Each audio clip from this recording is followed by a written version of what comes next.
À l'instar de Martin Luther King, ne pas confondre d'ailleurs avec Marine Le Pen, une autre martyre. Donc à l'instar de Martin Luther King, j'ai fait un rêve, un vrai rêve. Du coup, ça m'a fait comprendre où certains auteurs de contes de fées puisaient leur inspiration. Alors moi, mon rêve, c'était,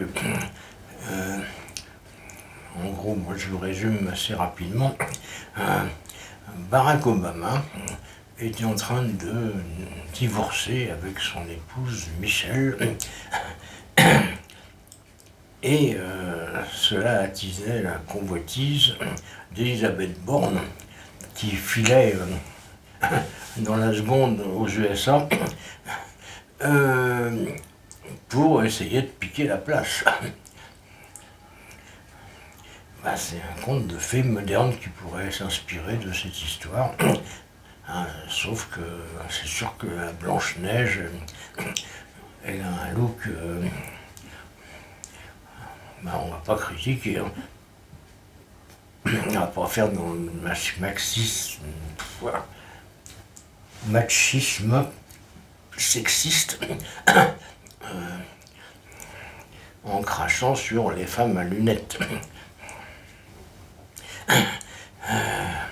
Non, c'est une femme moderne, Elisabeth Borne, femme de son temps.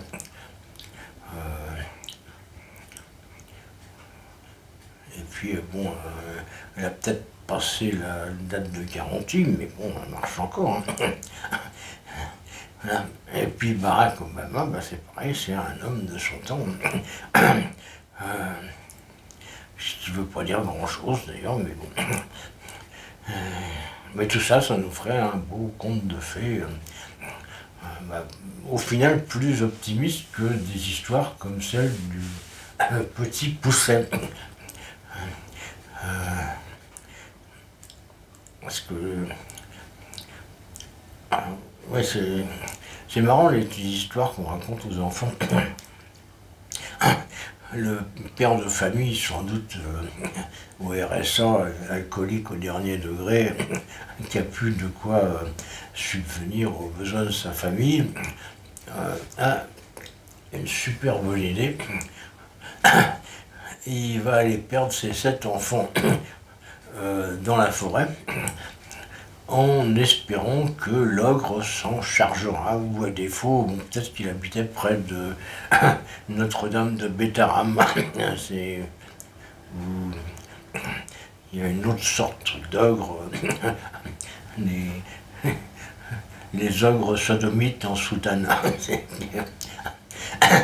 Voilà, donc... mais le Petit Pousset, il est très malin. Il est très très malin. Limite Sarkozy. Tu sens que celui-là, il va pas tarder à piquer dans la caisse quand il sera grand. Lui, il sème des cailloux pour retrouver sa route. Et puis, il ramène ses frères à la maison.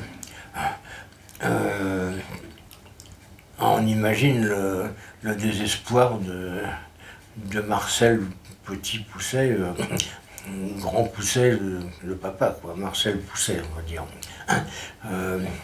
Voyant revenir son fils en un seul morceau, enfin, ses 7 fils en un seul morceau, en 7 morceaux. C'est compliqué comme histoire. Cette histoire de morceaux, ça complique pour rien. Donc, après, il y retourne, etc., etc. Bon, je